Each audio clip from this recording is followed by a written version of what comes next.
is it Arsenal or Paris Saint-Germain?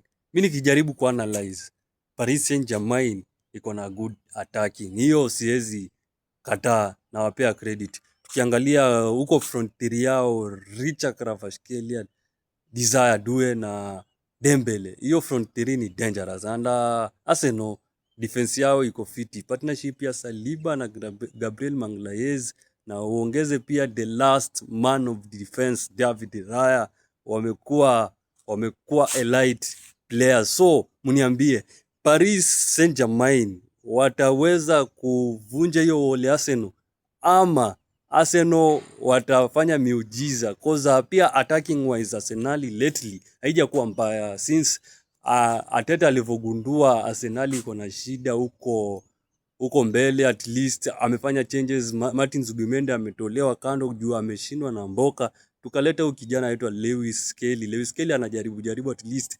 tunafanya passes zinafika huko mbele. And Bukayo Saka pia our star boy amerudi, so vitu ni mzuri. Na good news ni kwa Timba amerudi, lakini bado haiko fit, but we are hoping atakuwa kwa hiyo game huko Budapest. So mniambie hapo kwa comment section, mafans mniambie please, na msubscribe na msupport channel.